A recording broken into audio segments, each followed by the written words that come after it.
Is that on? Welcome to President's Day, PD. Thank you for coming today, or like you had a choice. I say that all the time instead of habit, and I shouldn't say that. I do want to take, though, just a special time to thank our Santa Fe teachers for letting us invade your classrooms. I was here on Saturday with TSA, and we were all over in your classrooms, and then here we are again today in your classrooms, and so I appreciate you letting us invade your space, and I hope we leave it just like you left it last week, and we will try our best to do that. But I want to ask you today, just sit back and think about investing in yourself today. Professional development is professional growth, and it's important for us that you are growing. And I know Tammy and Emily, they have worked really hard to make sure this day is beneficial for you and helpful for you, because we want to make sure you're being fed and that you're growing. And so with that, I have to ask, what are you reading? Right now I am reading, I'm almost embarrassed to say, it's Katie Couric's autobiography. It's kind of been out a little while, but I'm just now getting to it. And I'm loving it because it's like a flashback to the 80s as she's going through her beginning of her career. And I'm like, I remember that. So I'm reliving the 80s with Katie Couric right now. And I want you to turn to your neighbor and ask your neighbor, what are you reading right now?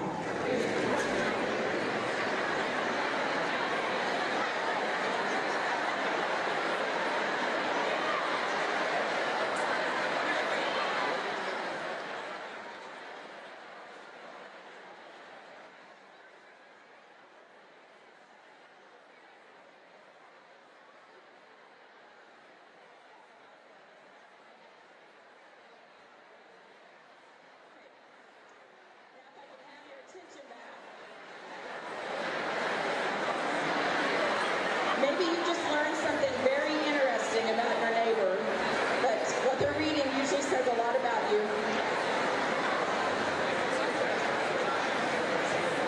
If I can pull your attention back. Again, I just want to...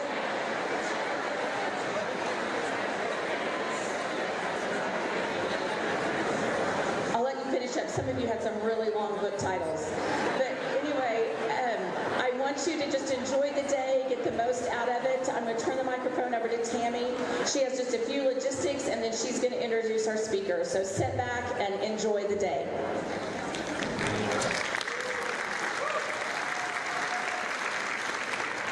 Good morning, everyone. I just want to run a couple logistics by you. So breakout sessions, make sure if you printed that last week, because you're a paper person, that's wonderful, but check the digital version or the posters in the lobby, because there have been a couple room changes, 3 new last minute additions, there's our TikTok session. So make sure if you've got the paper version, you double check for updates. Okay.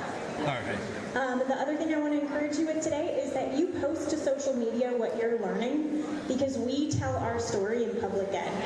And we tell our story when we're tired and when we need a raise, and we tell our story when we're doing deep, awesome work and really great learning. So you're doing great, deep work today.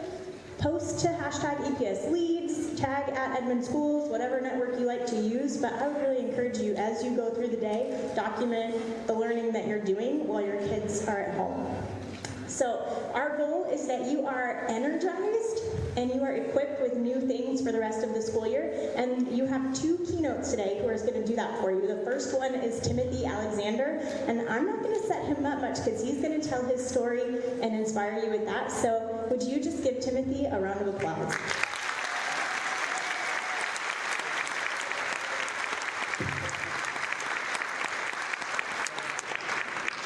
Awesome. Well, good morning, everyone. It's such an honor to be here with you all this morning.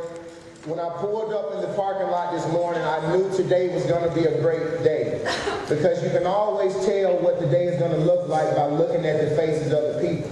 And based on the faces I saw, people were high-fiving, they were smiling. I heard a lot of pre-game music, some loud music in the parking lot this morning. And I thought it was students here, and I looked around and I said, no, them ain't the students with this loud music. These are our leaders and educators in the building. And when I came in, as I walked in, I'm saying, hey, everyone, and everybody's saying hey back, and I got in the auditorium, and I said, this morning is going to be a great day. It's always a great day, number one, when you can wake up in the morning and blink your eyes, number one. It's always a great day. It's always a great day, number two, when you can take time out of your day to go and develop as a profession. I get an opportunity to work with professionals all around the world, and I love the opportunity we get to be a pro day in and day out. Not just be a pro when the lights are on or when the audience when it's sold out, but to be a pro in our walk, to be a pro in our talk, to be a pro in what we do, to be a pro in how we do it, to be a pro in what we see. And so when I think about the professionals in this room this morning, I want to just let you all know that I appreciate you. The reason why I want to let you know I appreciate you, because I am one of those young men that has grew up and came from a rural area in Birmingham, Alabama. My parents, we all grew up in the projects. My mom still lives in the same home that she raised us in. 3 young men in a 2-bedroom home, and 3 young men shared a little small closet-sized room that my mom always called her mansion. You're looking at a young man that grew up on free and reduced lunch. Mom was a single-parent mom, raising 3 young men of her own. We did not have it all. I grew up wearing the same clothes to school. Back in the day, the teachers would leave you letters saying, hey, your clothes smell good. I don't know if they do that today, right? But I grew up wearing the same clothes to school. Didn't really have much, but I worked for everything that I had. And it was teachers that came in my life that really inspired me and pushed me to be where I am today. In spite of being labeled mentally challenged, in spite of being labeled having a mental disability, I was that kid. If the school nurse was in the house, I got a lot of respect for you.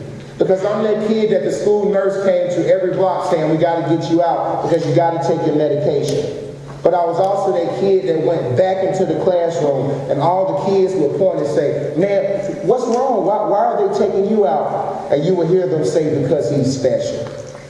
I used to hate that then someone calling me special and making fun of me, but I really grew that appreciation to really realize that I am special.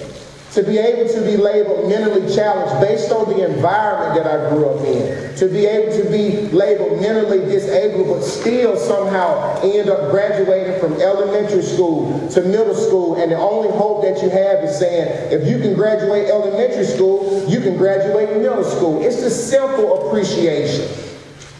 It's a simple appreciation we as people need. That's why appreciation is a full understanding of a situation.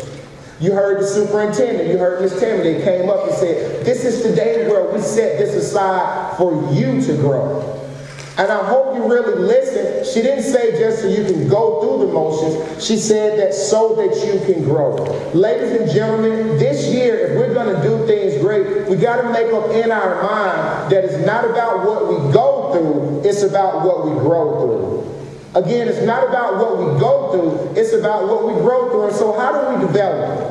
How do we develop as professionals? How do we allow the unthinkable to become achievable? We always start with appreciation to do what we do. Just as coaches have a unique opportunity to inspire kids all over this world, teachers, educators, custodians, janitors, bus drivers, those that support the education system, you do too.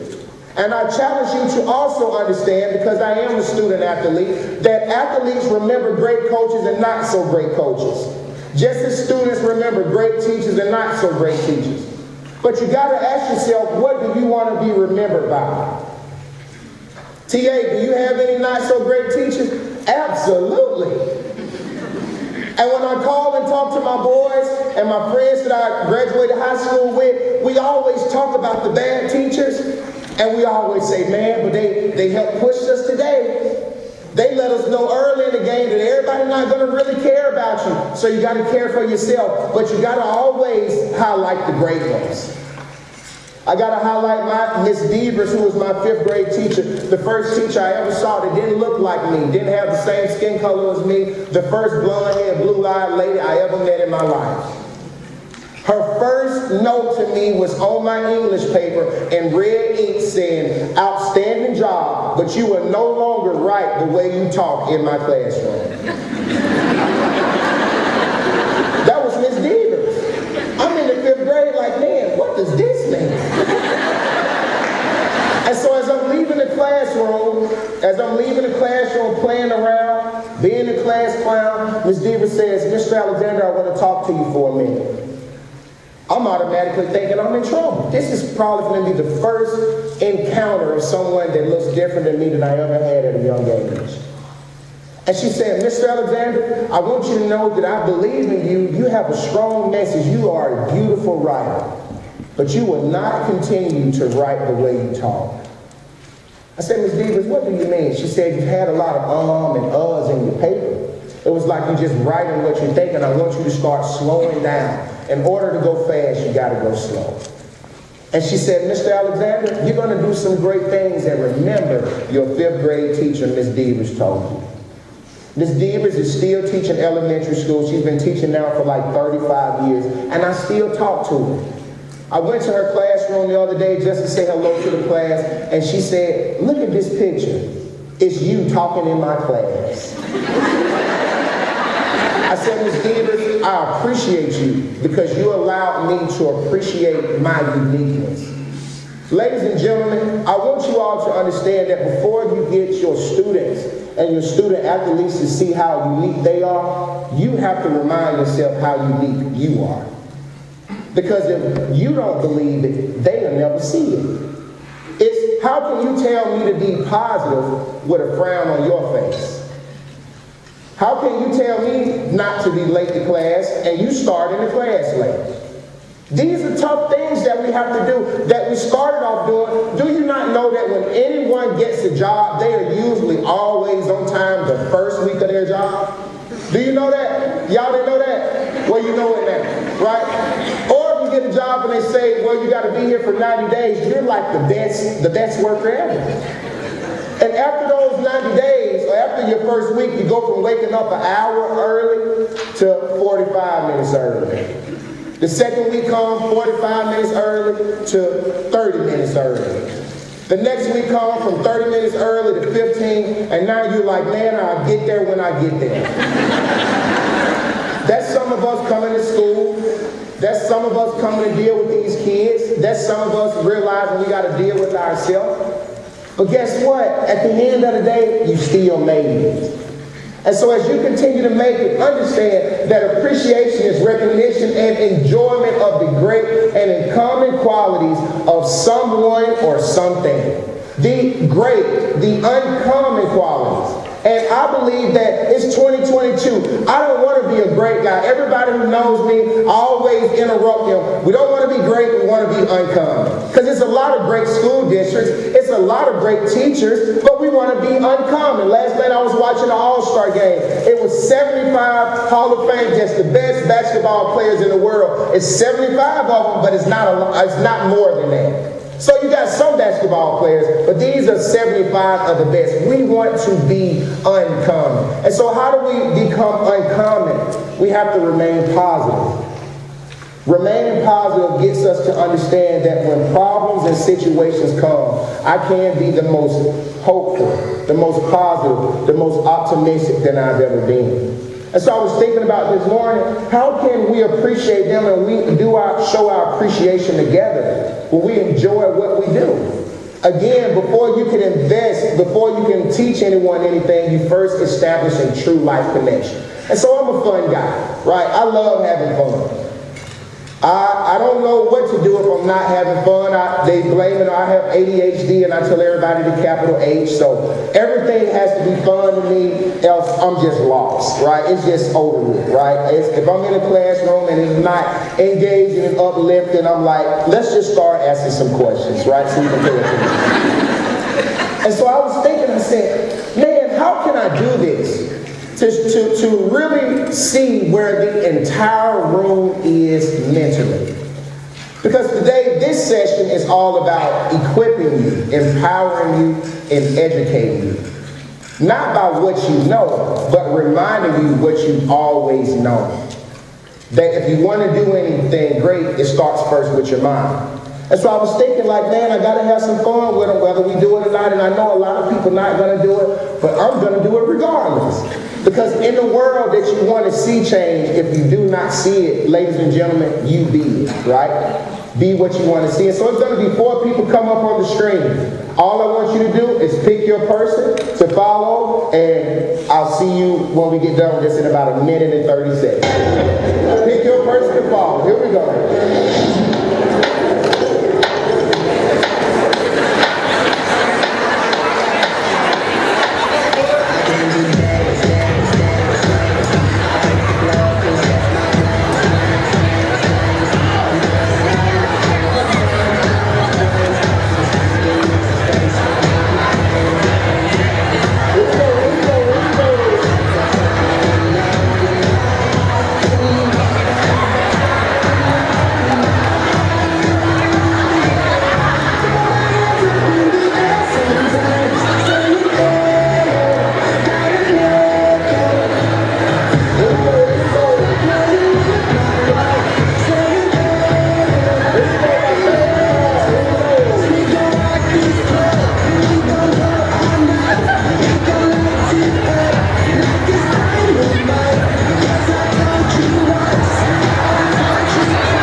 Got everybody heart beating this morning.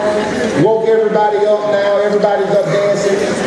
But the true reason why I wanted to do that icebreaker is because you got to have fun. The number one, to me, F in fun stands for you got to be flexible.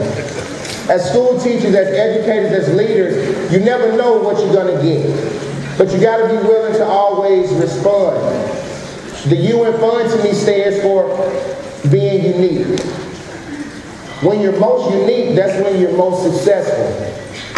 And the N in having fun is being negotiable. When you think about all these things, putting these things together, this has everything to do with your vision.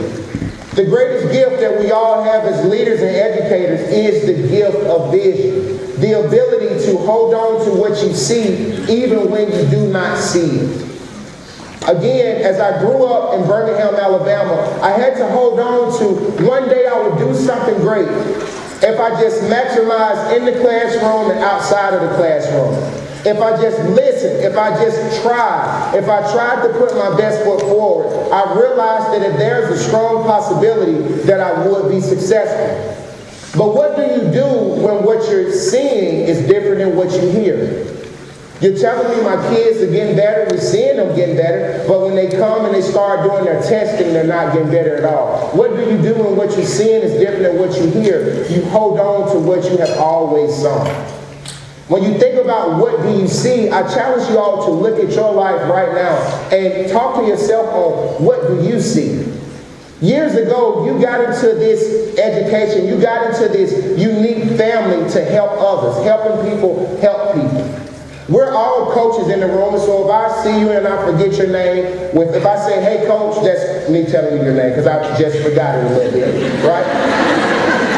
But we're all educators, and educators are coaches. But educators are also able to be coachable. And so when you think about your vision is what allows you to be disciplined. Your vision allows you to understand that difficulties are challenges that lead to growth. I struggled with a lot of difficulties that are challenges that led to growth all throughout my journey, all because I had help. When I talk about help, I did not have teachers. I did not have people in my life that felt sorry for me, even though they had the reason to feel sorry for me. They had every reason to feel sorry for me because we didn't have it all. The cafeteria, the lunchroom ladies, sent me home with food almost every single day. A lot of people had every reason to feel sorry for me, but they didn't. They just pushed them and say, Mr. Alexander, just keep working and you never know how far you'll go. When you think about vision, your vision gives you something to do, which allows you to understand that the difficult things always bring change. And so because of great educators and leaders like you, I graduated elementary school. Not big to most people, but it was big to me. Graduated middle school, I started playing sports in middle school. My first sport that I ever played was swim, and I realized, man, it's a black line at the bottom of that pool wherever you go. And I asked the coach one day, what's this black line at the bottom of the pool for? He said, to see how disciplined you can be, because you got to tuck your chin and look straight down when you're swimming, else if you don't, you can hurt your neck by attacking the water. And so I learned how to be disciplined at a very, very young age because of being a student athlete. But while going through my journey, I realized the importance of education because my mom, who was the greatest head coach, the greatest teacher in my life, my mom would sit me down every day and say, I don't care how great you are in sports. If you're not making the grades, you will never play a sport. I said, okay, Mom, I don't want to stop playing these sports because this is what's going to allow me to do something for my family. And so I dominated in middle school, and what do you know, in high school, everything started going just as planned because of a vision. My 9th grade year in high school, I became a Nike prospect athlete. And it was projected that, hey, if you just graduate, once you graduate, you'll be able to go to college, you'll be able to write your ticket. This is in the midst of me being on free and reduced lunch. This is in the midst of me not having everything that I felt like I should have. This is in the midst of me of getting into a lot of behavior issues now because I'm comparing myself, I'm making excuses because my dad is not around. My life is just at an all-time high because I'm responding differently.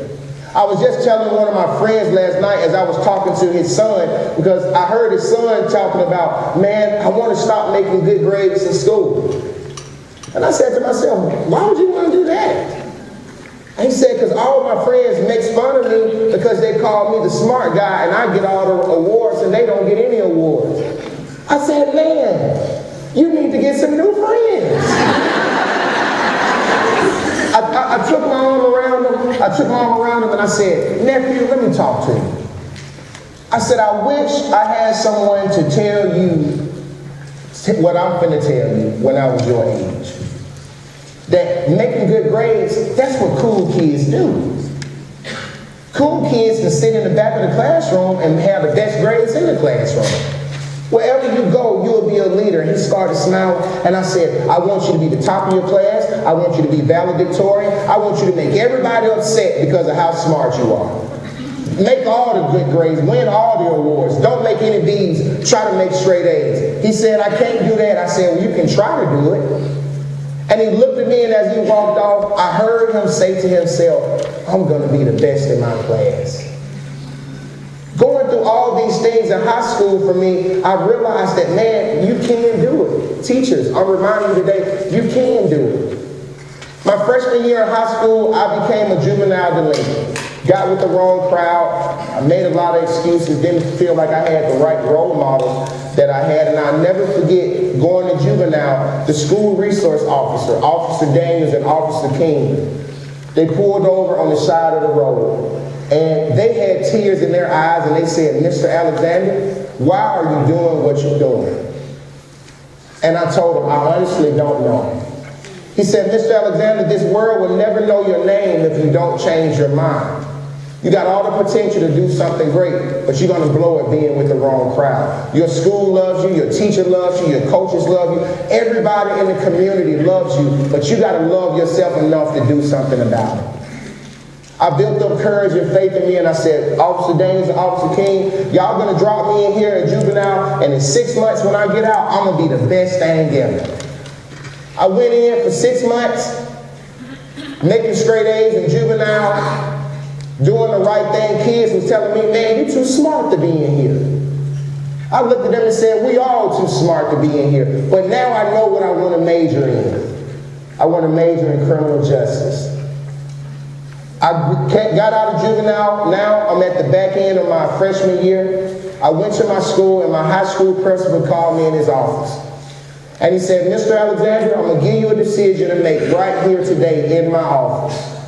You're either going to be a game changer or you're going to be a game banger.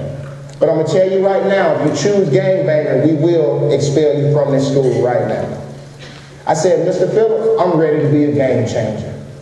I left out of his office. I went right back to my friends that I hung out with. And I said, man, I can't do this anymore. I'm finna lose everything that I've worked so hard for. Well, that didn't really go as planned. I tell everybody, one of the worst whoopings I ever got in my life was being jumped in my own high school. But that was the best jumping of my life because it ended that bad behavior style for me. My sophomore year, I dominated, started making better grades. My teachers are proud. Everybody's proud. My junior year, I'm making better grades. My teachers proud. Everybody's proud. My senior year in high school, here I am, a Nike prospect athlete, ranked number 8 in the state, got an opportunity to go play ball anywhere in the country. And my senior year in high school, adversity starts knocking at my door. My grandmother passed my senior year in high school. My house burned down my senior year in high school. My brother, who is my hero, he saved my life in a house fire. And on the way to the hotel that was provided for us because we lost everything, my brother told me something that I never heard in my life. And he said, Tim, we almost lost you today, but I want to let you know that we love you. He said, you have the potential to do something great, but you got to make it up in your head, man, that you're going to do something great. Again, the best thing you can ever do is wake up in the morning and have the ability to blink your eyes on your own and go out there and do something uncommon, do something great. 2 days after that, we're getting ready for a football game, one of the biggest games of our life. And on that day, my brother died in a car accident coming to watch me play. I wanted to give up on my dreams. I wanted to give up on my goals. I remember running from the front office to the locker room. And when I got to the locker room, I cried and cried. I tore up the locker room. And my head coach, Coach Willie Miller, he walked up to me and he said, son, you can either choose to be bitter or you can choose to be better. It was in that moment I said, Coach, I choose to be better. I went out there and had one of the best games of my life. At the end of that game, I'm holding my coach, I'm crying in my coach's arm, and he said, look out in the stands. Everybody's here to see you play. You've done it. You've done it for your family. You have made everybody proud. I looked in the stands, didn't see my mom. I dropped everything. I ran home to encounter my mom and embrace my mom. And my mom was crying in the living room saying, son, I'm sorry I couldn't make it. It was just hard for me to be there today. I normally sit with David, and I could not do it. I grabbed my mom and I said, Mom, wipe your tears. I'm going to earn an education. I'm going to make it to the NFL. I'm going to do something for myself and for the family. The next day, I'm going to a huge football game that takes place in Birmingham, Alabama every year. And on the way to this huge football event where I'm supposed to be honored for my academic performance and athletic achievements, my friend fell asleep behind the wheel. And I yelled, wake up, and we swerved head first into a telephone pole. The car began rocking back and forth on the edge of the cliff, and the next thing I knew, we were going down the cliff. When the car stopped at the bottom of the cliff, I realized I couldn't feel my legs, and I started coughing up blood, and I mumbled, I don't want to die, I don't want to die. The car walked, sparked into a fire. My friend panicked where he went to pull me through the rear window, when he slipped on the oil of the grass, dropped my neck off the trunk, and snapped my neck, and I became paralyzed instantly from the neck down. You see, family, in less than 24 hours, I went from walking one day to rolling the next. I went from being the talk of the town because I was a star athlete to being the talk of the town because doctors were saying he'll never walk, he'll never talk, he'll never be able to do anything on his own. I'll never forget waking up out of that coma only to hear the doctors telling my mom, Miss Alexander, go ahead and make an arrangements because your son may not make it to see tomorrow. And if he does make it to see tomorrow, he will be a vegetable for the rest of his life. He only has about a 5% chance of making it to see tomorrow. My mom walked up to that hospital bed. She knocked on that hospital bed and she said, my son, blink your eyes if you can hear me. And I blinked my eyes and my mom said, you're going to live and not die. I just need you to hold on. It was in that moment how strong I was couldn't help me. My house that I grew up in couldn't help me. The car couldn't help me. My finances couldn't help me. Nothing could help me but my mind. But I had to hold on to my mind.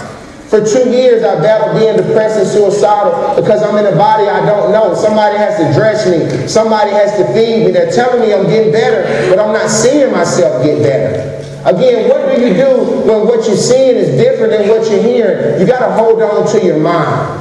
William James, who was an American philosopher, he said the greatest discovery of my generation is that a human being can alter their life if they alter their attitude of mind. If your attitude is not what it should be, then you can change it. And by doing so, you will make it possible for you to be whatever it is you want to be, but you have to start first with your mind. And so when I had nothing else, all I had was my mind. I majored in criminal justice and communication management because of 2 years of my life, I had to learn nonverbal communication. Mr. Alexander, blink your eyes if you can hear me. Blink 2 times if you're having a great day. Blink 3 times if you're not. And so when independence came back, I knew I wanted to major in communication because I lost the ability to communicate. And so in my last 2-year hiatus of struggling with depression and suicidal thoughts, I tried to commit suicide 3 times in 1 week. And as you can see, it didn't go as planned. I said to myself, it must be a reason why I'm here. On that day, I made up in my mind that I believe each and every one should jot down in your mind. I made up in my mind for the rest of my life that I will always answer the question, who am I? Why am I here? And who do I do it for? Why do I start with who am I? Because who you are is more important than what you do. As teachers, as leaders, as educators, who you are is more important than what you do because who you are drives what you do. I wrote something down for you all this morning, and it said, attitude equals being a product of your belief. You have to believe things differently about yourself to change how you behave. What that means is what I think about determines what I believe determines how I behave, and how I behave determines how I act. And so if I want things to change, my mind has to change because the difference is your attitude. And so after I had that 2 journey, I said I would deal with problems. I would deal with opportunity as understanding that I got to be positive. I got to remain and always have positivity. Some of you all are some of the smartest teachers in the room, and you're looking at this message today saying, this is a very simple message. It is very simple, but guess what? As leaders and educators, as those in the room today, we make the simple things hard. We forget that positivity is the practice of being or tendency to be positive or optimistic in attitude. The same way you're positive and happy for your last day of school, it's the same way you need to try to be every day coming to school. That's just the truth. The same happiness that I have right now is the same happiness when the doctor released me to be able to not be on bed rest for 2 years straight. Can you imagine being on bed rest for 2 years straight, all seeing 4 rooms every single day? The only days you get to go outside is on Tuesdays and Thursdays when the fire department comes, take your hospital bed and takes it outside so you can get vitamin D from the sun. Then they bring you back in for 2 years straight. For 2 years straight, your drive to Walmart or your drive to do something great is in an ambulance going to a hospital for 2 years straight on Tuesdays and Thursdays. I will never forget the day Dr. Tice released me and said, you can go out there and live your independent lifestyle. I cried and I hugged him, and before I left, I said, don't make another doctor's appointment until the following year. I'm not coming back until the following year because I've been so much. When I left there, I was excited, and I said, you know what? When situations and when opportunities come, I'm not going to allow this wheelchair to make me walk with my head down. It's going to push me to walk with my head up. I know you all are dealing with tough things, and sometimes it's hard to want to show up every single day. But I want to remind you all that these students that you lead and you teach, they're dependent on you. I was thinking about you all because Tammy and I, we talked so much about this, and I remember getting off the phone one day and I had tears in my eyes because I was begging Miss Tammy, please let them get me in the school district to come talk to these kids. These kids need leaders. These kids need hope. These kids need guidance. These kids need purpose. And I said, Tammy, can I keep it real with you real quick? She said, Mr. Alexander, what do you need to say? I said, I came from an inconsistent household. My mom and my dad was divorced at 5 years old. I said, but I was able to be consistent because I had a consistent leader in my life. I said, Miss Tammy, as leaders and educators, we can't expect students that we lead to be consistent if we're not consistent. We can't expect them to be stable mentally when they see us and we're not stable, because we're looking at us and our heart is shining right back to them. And so you think about a student that has a hard life. A guy told me yesterday, man, keep walking, TA. I grew up, you didn't know this, but in high school I was homeless. I lived in a shelter. But man, I look at you today and seeing what you've done, and you've always been the inspiration. You never know what somebody's going through, so you have to be the best person that you can be for them. And so I said to myself, regardless of what I do, there's going to be somebody that's always looking to me, and I have to give them something to see. So I will always practice being or having the tendency of being positive or optimistic in attitude. Optimistic means to be hopeful and confident about the future. Ladies and gentlemen, you can be hopeful, you can be positive in the middle of tough times. You all teach, you got to be resilient, you got to be resilient. But to my scholars in the room, let me break down the definition of resiliency. The definition of resiliency is the capacity to recover quickly from difficulty or misfortune. The definition of adversity is difficulty or misfortune. What does that mean, scholars in the room? In order to be resilient, you got to have adversity. How do we have a resilient year? How do we make history? How do we do something that's never been done before? We got to be willing to respond. When I told you all about the icebreaker, I already told you all what I was going to do. I'm going to do it whether you want to do it or not.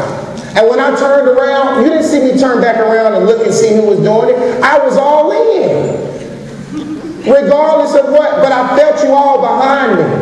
And I know when I played the icebreaker, everybody started looking to the left and the right to see who was going to do it. And one got up and the other one got up. Some sat down and they saw them moving their legs and they said, I'm going to move mine too. You just found a way. Teachers, I'm challenging you to find that way. I'm challenging you to figure it out, not just for yourself, but for those that you're leading. If you don't want to do it for those that you're leading, look at your own family. How would you want someone to teach and lead your family? 9 times out of 10, if I'm in a line at Walmart or Kroger's or wherever I'm at, and there's some teenagers in front of me, 9 times out of 10, depending on what they buy, I'm just going to go and buy it for them. I'm going to pay it forward. And one day I did it, and this guy, I thought he was going to just go off on me. His face turned red. And he said, man, I just came in here to buy sodas. I didn't need you to buy me anything. I said, I know you didn't, man. I didn't ask you. I just said, hey, I got you.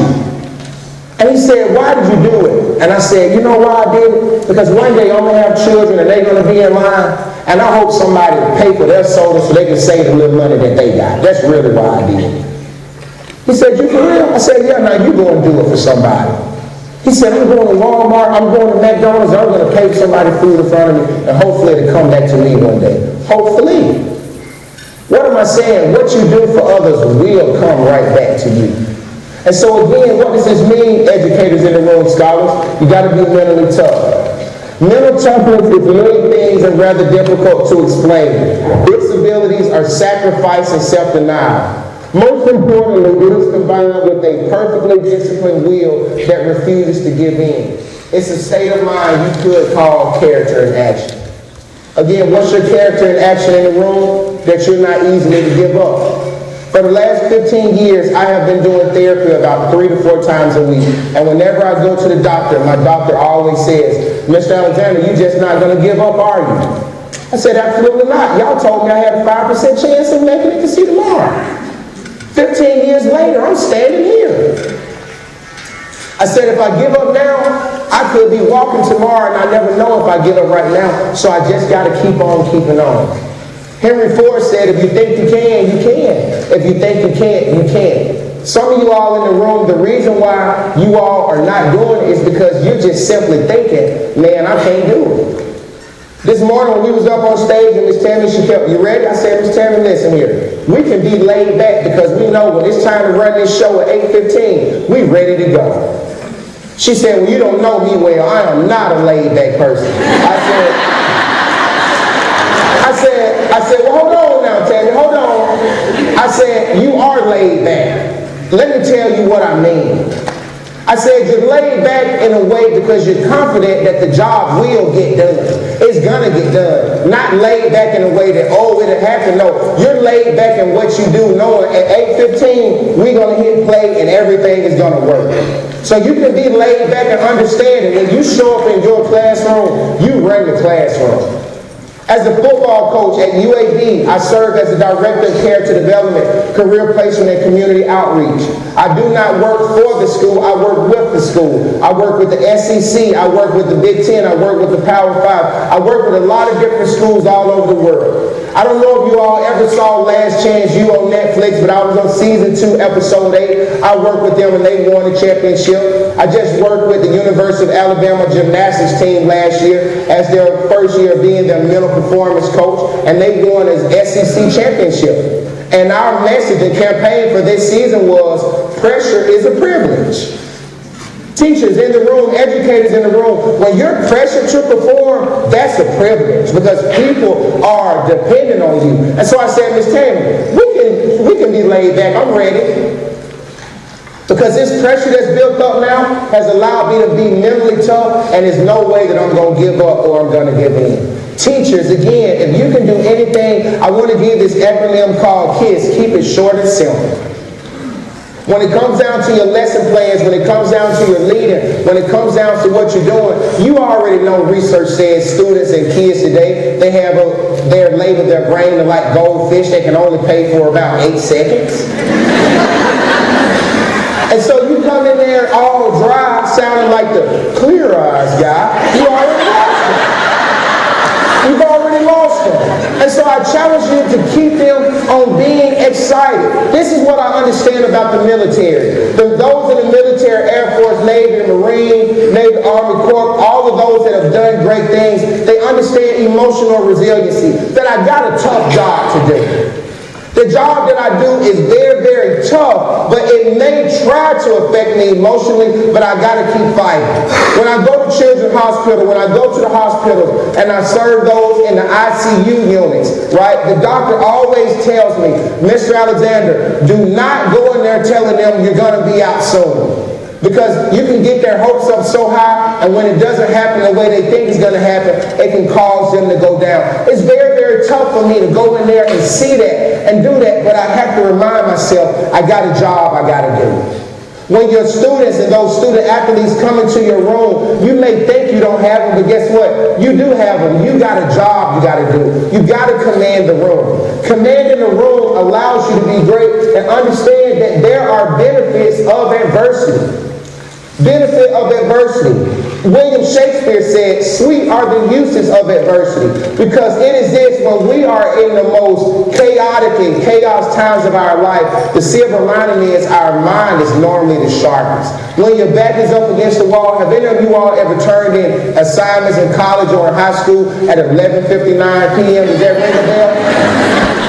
At 11:59, and it's 11:58, and you going back, checking commas and periods, making sure everything is right, and you go to it and you submit that assignment at 11:59, and you stay up all night wondering they're going to get the answer back to you in the morning. You're like, I stayed up all night to get it done before 11:59. And then they found out that you passed, and everybody said, man, what did you do? I just made sure I got it in, not a day early, but got it in by 11:59, right?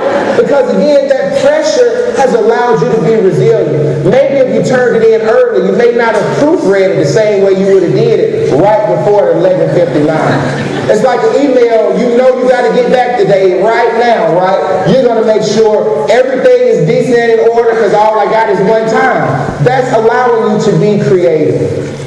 To show you how creative it is, we have some in this auditorium and we have some in the overflow in the orchestra because it's too jam-packed. And so they say, how do we have an amazing mini-conference? How do we do this? With what's going on, it allows us to be creative. Adversity demands a new way of thinking about old problems. Some of you all have been doing this 5, 10, 15, 20, 25, 30, 35 plus years. And some of you all are burnt out. And you're like, man, this may be my last year, I don't know. Some of you all just started your first year like, man, this may be my last year, I don't know. Some of you all like, man, I've been saying every year is my last year. I just don't know. Right? That's okay. That's okay. But as you strive to figure it out, as you strive on the I don't know, make it count while you can. Again, I went from walking one day to rolling the next. I went from being able to do everything on my own to not being able to do anything on my own. I walked my own back to a wall because I went from being a positive guy to focusing on the negative. As we know, as my teacher used to tell me, I can't keep focusing on the class clowns in my room because it's taken away from the other scholars in my room. And I don't know if you all know this or not, but kids that have behavior issues, they don't like to be ignored. My mom used to tell me all the time, I'm going to just let you talk to yourself. Because I done told you one time, you can keep asking me, but I'm not telling you again. And eventually, I would stop talking to myself. Because I didn't have anybody talking back to me. The next time those kids in the room start acting up, just ignore them. I'm challenging you, ignore them. Send a little note to the class. Hey, if anybody starts, we're going to play the ignore game. Anybody start laughing out loud or behaving wrong, the whole class is going to ignore them. And I guarantee you, they're going to stop and they're going to end up walking their own self out the classroom. And you'll be like, man, what happened? I didn't tell you to leave. They didn't ignore themselves so bad that they just didn't remove their own self from the situation. That's kind of like how it happens. It's like you in traffic, you are so bothered and ignored by traffic. You're like, man, I'm going to just go and leave and do this the next time. And as soon as you get out of traffic and you circle back around the block, it's no line. And you're like, I should have stayed there. Right? Things can happen for you, but you have to understand that adversity is an opportunity to advance over old ideas. Adversity produces growth and development. Adversity creates opportunity, and adversity produces true leadership. After I graduated from Wallace State Community College, from starting off taking math 098 and reading 096 after I graduated high school, I had this dream because I was a special kid. And I realized if I want to make a difference, I got to accept being different. You'd have thought every classroom that I had at Wallace State Community College was like a special needs classroom because it wasn't a lot of people. The work was very, very hard. I called home saying, Mom, I can't do this. And my mom would hang up and say, you're not coming home without that degree. I graduated with my associate's degree, and I've always been a guy of thanks. And I said to myself, if I can graduate with this associate's degree, I can go and get me a bachelor's degree. So I enrolled at the University of Alabama in Birmingham. And before I got there, I just had this dream that I was going to do something great. I don't know what time it is. Can anybody tell me what the time? 9:03. Okay, I'm almost done. I'm on my time, and when I got there, when I got to UAB, I wrote a letter to the coach saying I would be one of the best tight ends that ever came through UAB football history, and I would never touch the field. I got invited out to a football practice, and the coach said, skill guys on the line. And at this time now, I'm still a paraplegic, but I'm not paralyzed from the neck down anymore. I said, I'm a skill guy. And I got out there on the line, wheelchair and all. Coach blew the whistle, the boys started running around the track. I started pushing the wheelchair around the track. At the end of practice, coach asked me to break it down and come to his office, and I got in his office and he said, young man, what was that today? I said, at 17 years old, my house burned down. At 17 years old, my grandmother passed. At 17 years old, I lost my brother. And at 17 years old, I was in a horrific car accident where all they said was never. I said, Coach, I made a promise to myself that if I can ever get myself healthy, spiritually, physically, and mentally, I would run after my dream. Today, you saw me running after my dream. He looked at me and said, to find a young man that have enough faith and courage as you have, I want you to be a part of this team. It was on that day I became the first paraplegic in D1 history to ever receive a full ride in football, and I never touched the field.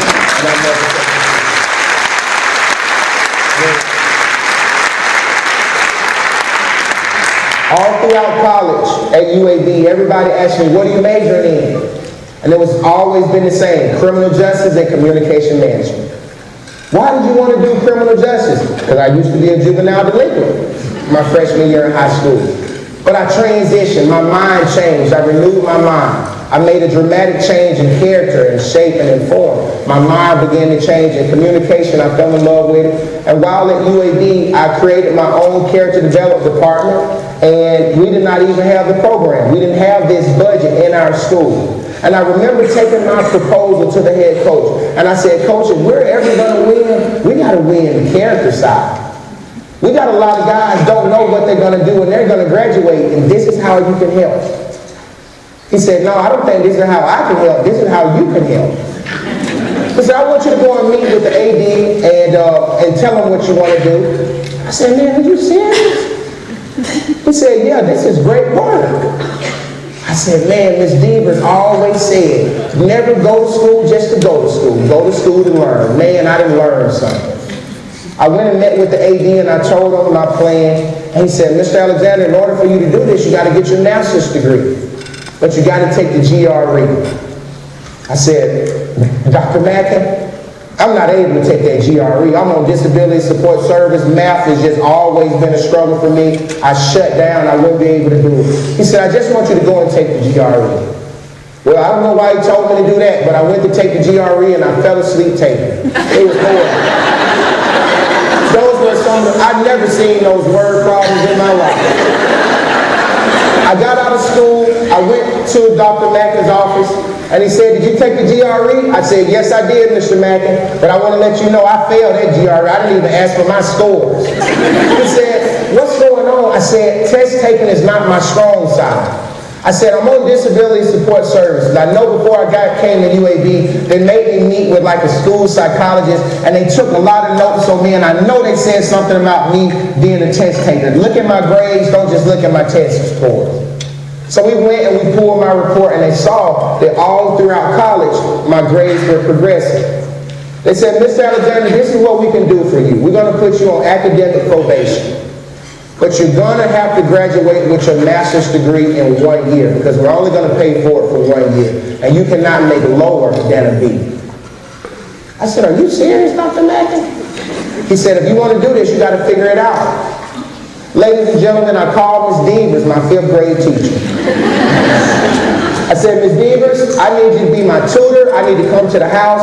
I'll pay for the food. I'll do anything. But I need you to hold me accountable, because I got to graduate with the year, because I'm about to be the Director of Character Development, Career Placement, and Community Outreach for UAB football. We signed up tutor sessions, and I ended up graduating with my master's from UAB in Communications Management in 1 year. After I graduated from there, when I graduated on December 14, 2015, when I walked across the stage, Coach Bill Clark shook my hand and he said, I'd like to welcome you as the Director of Character Development, Career Placement, and Community Outreach. I shook his hand and I said, Coach, before it's all said and done, we're going to win a championship, we're going to be ranked, and UAB is going to be a household name again.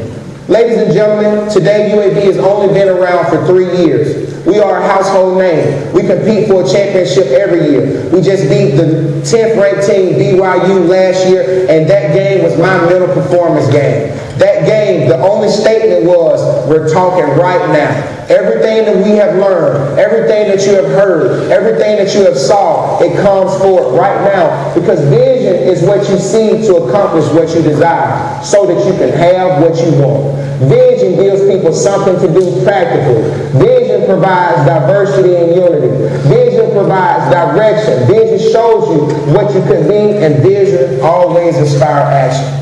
We fell in love with our vision, and we began to do something great. Kids began to make A's that they never thought they would make A's. I remember being out there on senior night for our kids that didn't have mothers or fathers, and they would ask me to stand with them as their mother and father. And it really highlighted me, because I was able to be that teacher and to be that leader to bring hope. I am not young, I am not wise. I don't think that I know it all, but I am reminding you all today that you are the one. And so again, a new year is a new opportunity. You can take a picture of this, because I got to be mindful of my time. A new year is a new opportunity for us to look at our career and life from a new perspective. It's a new opportunity for us to redefine our purpose for living. A new opportunity for us to readjust and refocus our life and career, and to forget our past and to plan a new future. All because of this. We don't need it to be easy. We just need it to be possible. How do you do it this year? You do it by being compassionate and undone. You change the narrative, teachers. educators in the room. You change the narrative by understanding that I can't be found in teams, but I can be found in wins. They're always working on a culture that benefits others. In your classroom, when you want to establish an atmosphere of learning, it's all about that culture in your classroom. You got to learn by listening. The amount of time you spend talking to and listening to your students is a sign of how important you consider them to be to you and to your organization and the school. How many of you all ask the students before you start teaching them how you're doing? And not just asking them how they're doing so you can just kill some time, asking them how you're doing because you truly care for them. And you can teach from how they're doing. You're positive. You invest your time. And my favorite is this. You walk your talk. You understand that you do what you want to see. Have the ability to inspire others through encouragement and empowerment. When you lead people with compassion, they never forget you. You cultivate people who want to work for you not because of what you do, but because of who you are. Maya Angelou said it best, people will forget what you said, people will forget what you did, but they'll never forget how you make them feel. I challenge you to make yourself and the students feel like they can do it and they will do it. But it all starts with you understanding that we don't need it to be easy, we just need it to be possible. Thank you all so much for your time.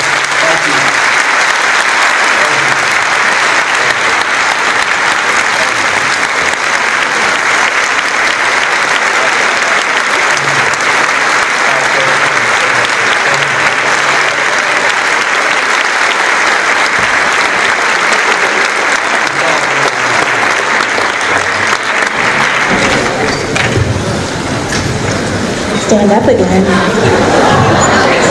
Some of us didn't go to the gym this morning. Okay, so we are transitioning to our second keynote, who is the incredible Debbie Silver. But in the meantime, while she gets set up, you have two tasks. One is to stay standing, because otherwise you're going to be sitting for way too long. And two is to share your favorite things from what Timothy just taught us. So you can share it on social media, you can talk to your neighbor, but take your takeaways and push them out of yourself until Debbie says, let's go.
I know that my intro was Dr. Debbie Silver, but you guys can just call me Your Highness.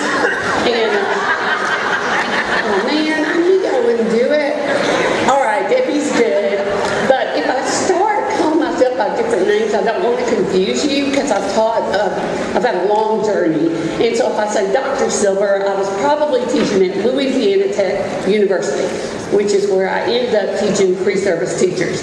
But if I say Mrs. Silver, I was probably a middle school science teacher, which is what I did for most of my career. But I did start out in elementary. So if you hear me say Mrs. Pace, and that is not my maiden name, I had a starter marriage. Lasted 17 years. And we divorced over incompatibility. I'm an Aries. He's a dumbass.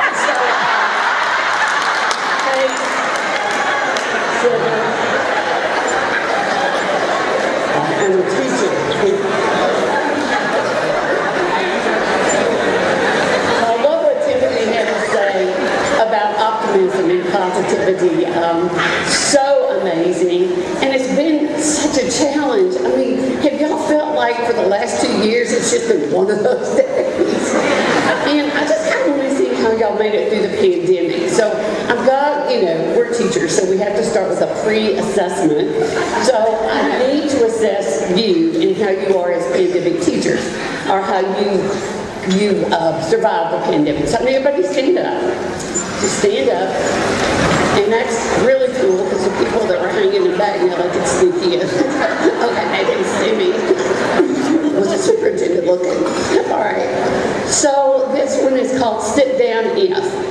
And I'm going to read you a statement because we know how hard it is in the world that we live in to train these little humans for life, no matter what age group that you have. So I'm going to ask you to sit down to see where our real pandemic teachers are. And when I read something, if it's true about you, now or throughout the pandemic, just sit down, and I'm going to just rely on the integrity of Edmond, Oklahoma. I know I can believe in you people, but I don't want any peer pressure. Please do not turn to a colleague and go, "Oops, she is so talking about you." That is not your business, okay? So, true pandemic, let's see. Sit down if during lockdown your trash collector left some alcoholic anonymous pamphlet on your recycle bin. Thank you. Sit down if you feel like you just made it to level 8 of Jumanji. Thank you. Sit down if one day you're cheerful and energetic and the next day you're crying, drinking wine for breakfast and missing people you don't even like. No shame. Guys, that is called the Corona coaster. I got this, I can do it. No, I can't, I'm failing. I'm okay, no, I'm not. Yeah, it gets pretty tough. Sit down if you've washed your hands so many times that you've uncovered the answers to your high school history test.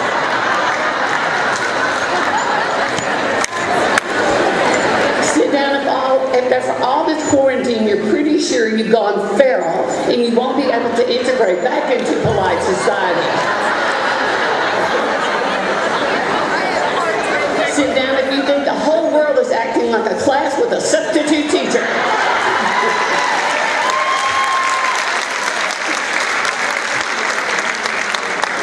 Sit down if you're presently considering a career shift as a job as a sign spinner. Do that.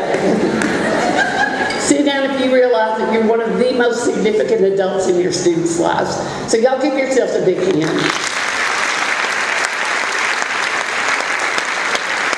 And I don't use that term lightly. I think people overuse the term heroes when they're talking about survivors. I think Timothy's a hero, but I also think most of us teachers are heroes. And that's because what we do with our optimism in incredibly hard circumstances is really, really something important. And during the pandemic, people kept saying, I don't know how these teachers do it. I mean, first we were the heroes, right? because we switched platforms overnight. We just picked up the slack. We just did what we do. We rolled our sleeves up and we made this work. And then somehow it kind of flipped around again. We didn't do it exactly like everybody thought we should, and now we're back to villains again. And I heard people saying, I don't know how teachers are doing this. I really don't. I don't know how you guys stay in the profession. And I said, because most of us feel this way about our profession. It's what Dan Go said. It is not what brings home your paycheck. It's what you're put here on earth with such a passion and such an intensity that it becomes spiritual and calm. And I do believe that about us. You know, when I started teaching, and y'all, I didn't even have a degree when I started.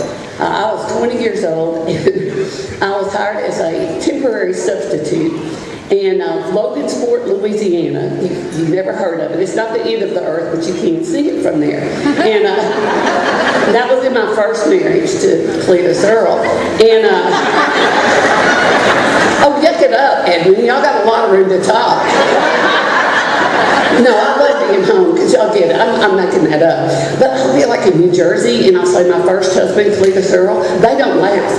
They just freeze. And you can see them at the back going, they all have those double first names. Did you see Deliverance? Those are her people. And I'm like, oh my God! I hate that stereotype. I didn't help us any, because I got mad. I said, look, Cletus Earl and I are no longer married, all right? He's still my legal uncle, but we are not.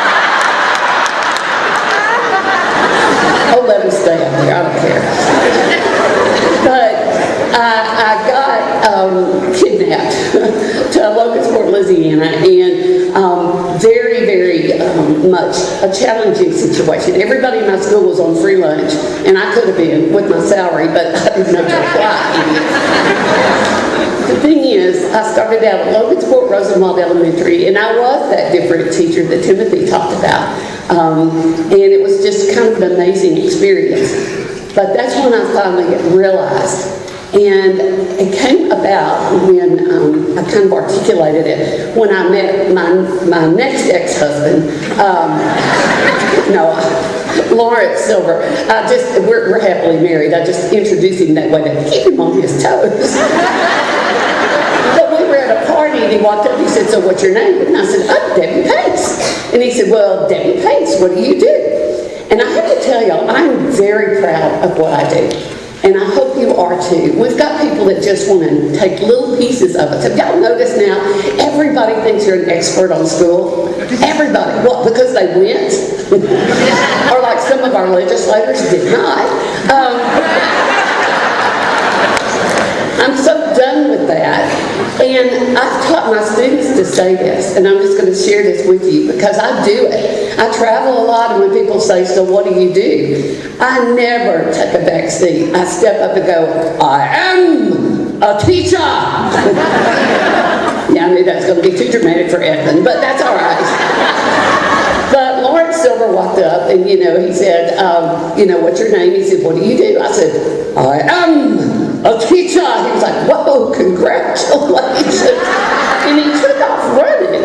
But y'all, I am a teacher. I'm very fast. I caught him. And I'm dragging his little butt back. And we had a conversation that everybody in this room has had way too many times. Way too many times. He looked at me incredulously and said, but you seem like you're smart. You seem like you have a little bit of talent. Why do you teach? Do y'all ever get that? Why do you teach? And I gave the same answer you do. For the money. So, hello. I said, Lawrence, I didn't even know I was going to be a teacher. That was not in my game plan. I had no intention of being in this profession. I didn't really like school. And that's fair, because school didn't like me either. But I said, once I stepped into the classroom at Logansport Rosenwald Elementary and looked into the eyes of those students, they were first graders, and knew how much influence, how much power I had, I just realized this is what I was meant to do. I am a teacher. And guys, that is a true story. I went with no PD. You're probably going, good. No, we didn't have any money for PD. Teachers started on the same day the kids did. And so I lived like half a block from Rosenwald. And I'd been blessed to go to Eastern Hills High School in Fort Worth, Texas, kind of like here. You know, we taught 5 foreign languages. We had all kinds of everything we wanted.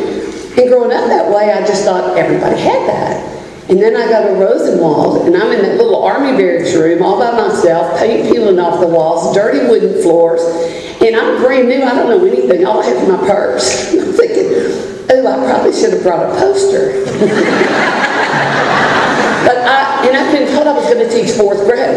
And I thought, well, I don't know what 4th graders like, but I'll figure it out. And then these little short people came in. And I said, you're so short.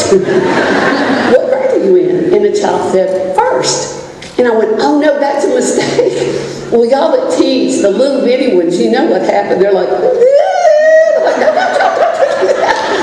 And I was going to go to the intercom and alert the office, but there was no intercom. So I wrote a note, dear office, there are 1st graders in my room. What should I do with them? Love and Pace. And the note came back, dear Mrs. Pace, you are the 1st grade teacher. Teach them. Love, the office.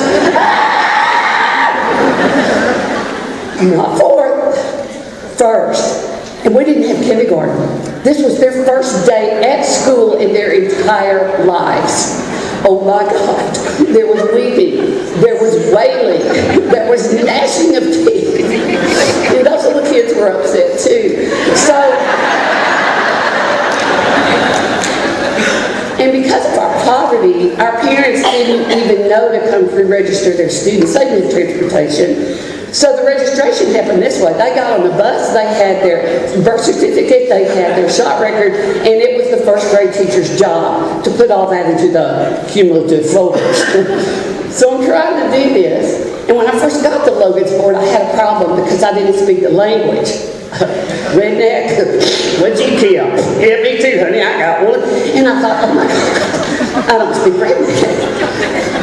And now I'm at Rosenwald, and I realize I don't speak the dialect of my African-American community, and my kids couldn't understand me. I couldn't understand them. They're upset. I'm upset. We're trying to play Who's Your Daddy? And this is not going well. And one little girl, Gloria, came up and started playing with my hair. And she said, Miss Pace, what's wrong with your hair? It feels like doll hair. I said, I don't know. So I started feeling her hair. And so we're sitting here feeling hair. And I'm thinking, okay, the whole class is going to hell in a handbasket. But the professional thing to do is wait till lunch to quit. So that was but I wasn't going to make it. Because y'all, I was in a new state, in a small town. I grew up, I'm a city girl. And I'm in a new situation, and I have 24 of the most beautiful children I've ever met in my life. And they're all looking to me, and I have no clue what to do. And you're going to learn a lot of strategies today. This is not one of them. Because I started crying. And I don't mean that little professional. I mean snot, slinging, gut wrenching. I end up on the floor. Now, any of y'all that know little kids, you know what happened. The minute I ended up on the floor, they got out of their seats, sat down with me, and started trying to soothe me. It's okay. Don't cry. Breathe. Breathe. Gloria, stop with the hair.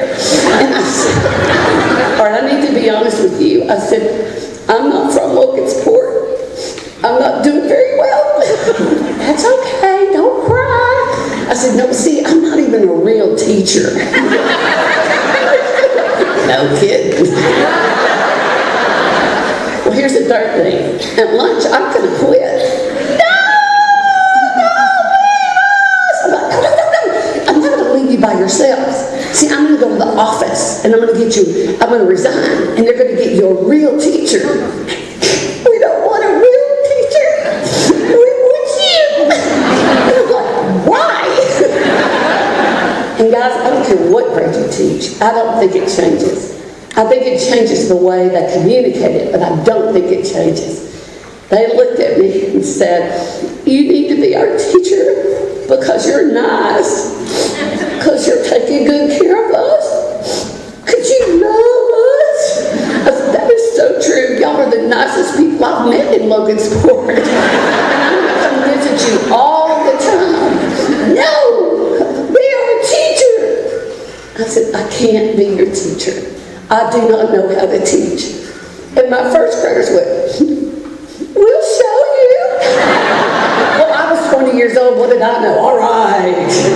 That is the day I made the greatest professional decision of my life. I am a teacher. And I didn't know it at the time. But it took about this long because, guys, I loved having my own room. I mean, I love having bulletin boards. I love being around kids at Halloween and Christmas. I like every single thing. But I love teacher stuff. You know, I love stickers. I love markers. I love all of that. I am a teacher. But here's something I did figure out. And going back to what Timothy said about optimism and positivity, I did love what I did, what I was doing, and kind of thought, well, I'll probably always be a first grade teacher. But it didn't take me long to realize that, you know, we differentiate for kids, and there's a big thing, you know, we all need to look at who our kids are. Well, I think that we educators need to differentiate ourselves and figure out where we fit.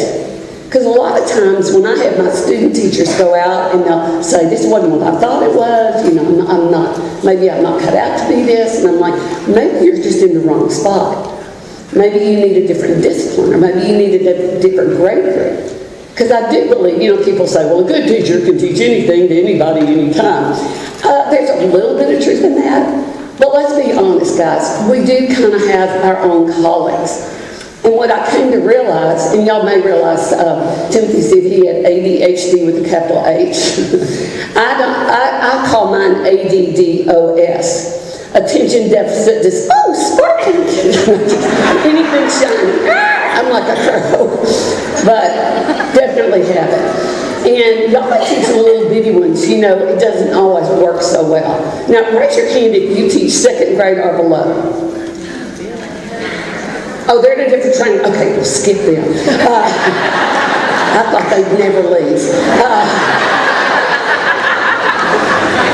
But y'all will empathize with this. I figured out really quickly, I'm not a little person teacher. Because it's like, boys and girls, we learned the word puppy. Now let's learn another word. Miss Pace, I have a story. Oh, crap. All right. Hurry up. What is it?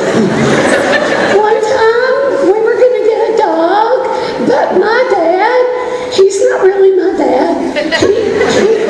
He's my mama's boyfriend. But one time, we were going to get a dog, but first, wait. One time, it was like, what is your point? Seriously.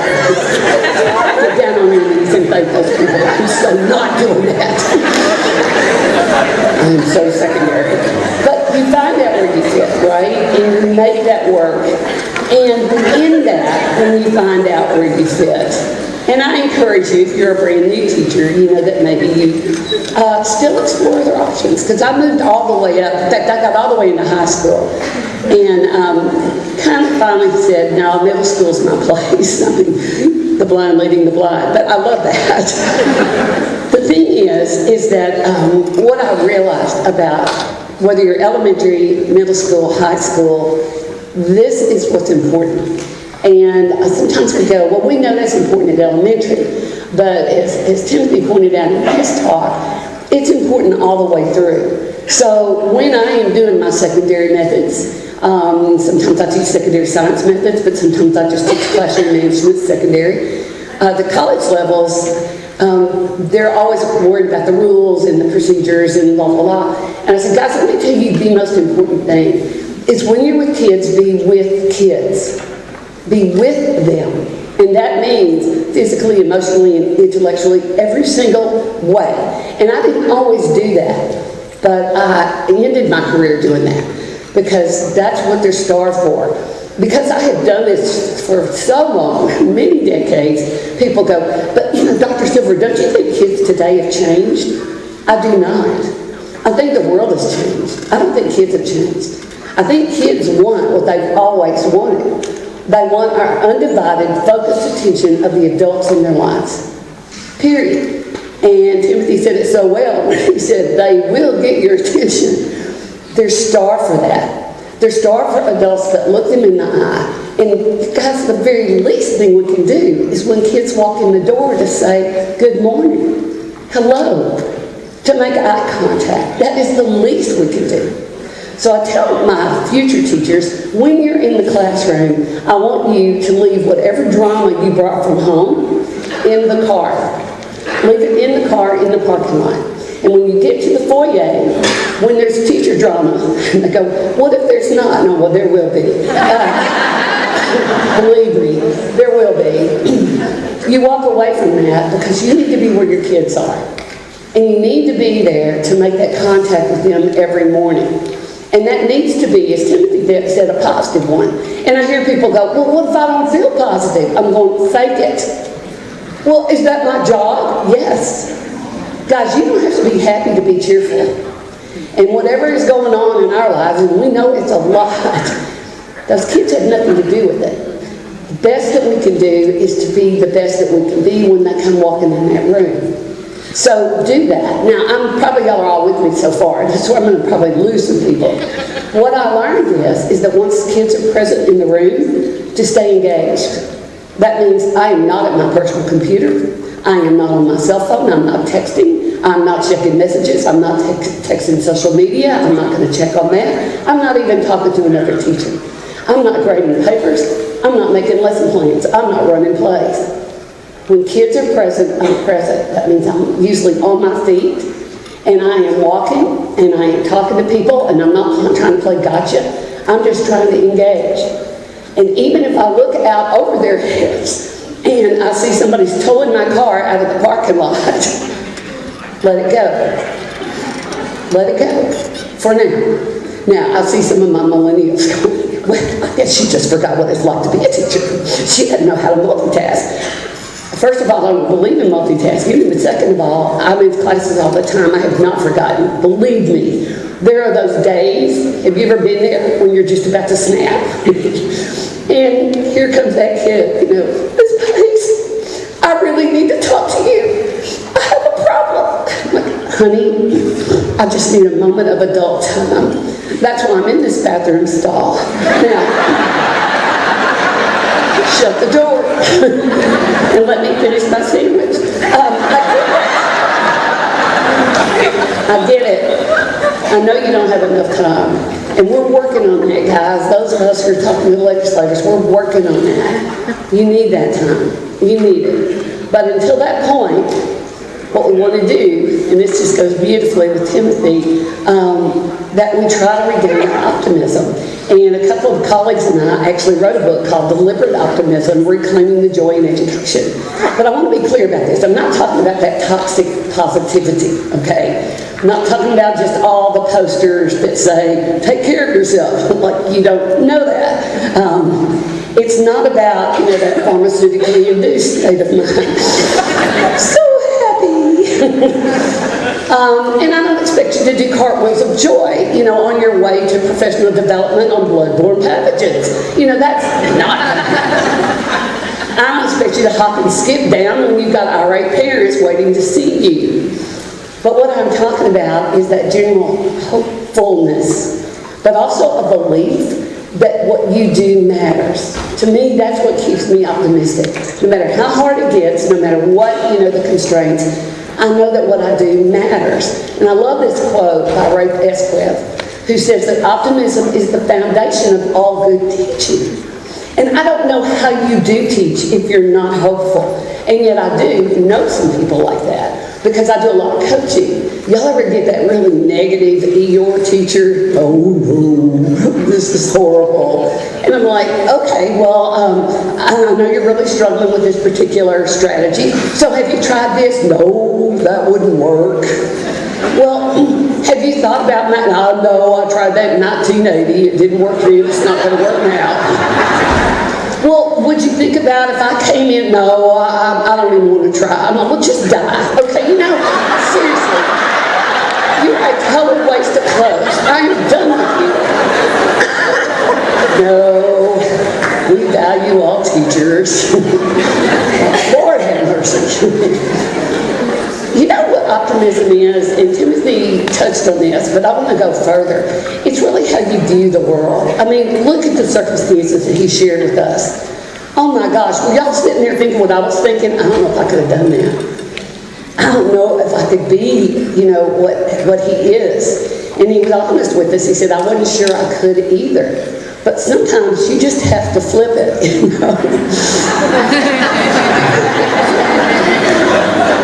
You have to just say, okay. Now, everybody is talking about this now, but educators have always known, because we're big into Bandura and all about self-efficacy. And in our book, we wrote a lot about control what you can control. We heard that this morning. He kept saying, I couldn't control this. I had to give that over, but I couldn't control that. But I'm just going to simplify it, because I'm a science teacher and I love Venn diagrams. But guys, how about if we all did this in our professional lives, personal lives, whatever? If we just really thought about the things that matter. And that's probably not going to be the same as the district tells us, but it is going to be what really, really matters. And then over which of those things do I have direct input? Do I have direct control?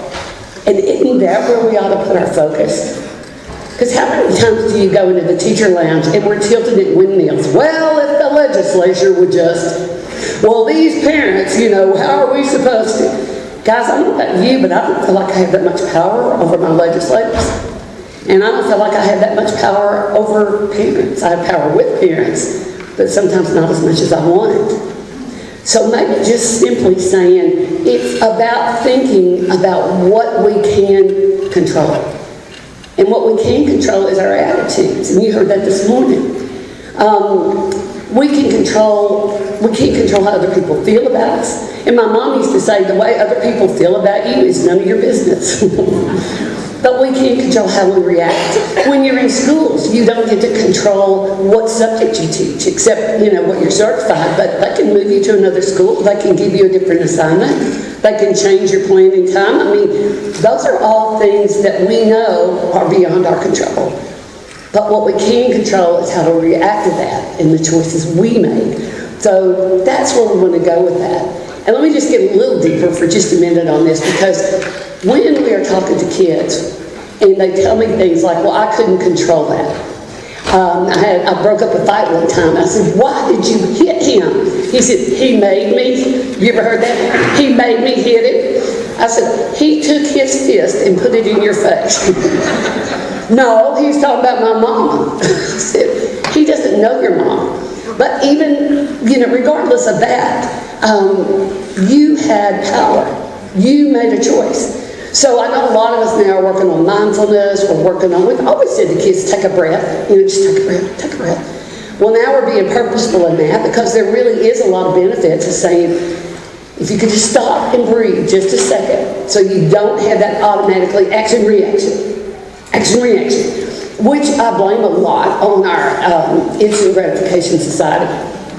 Blaming a lot on entitlement, which I'll be talking about in my breakout session, but whatever. I go back to Viktor Frankl, and I know a lot of y'all know who I'm talking about, but just in case, I'll review you.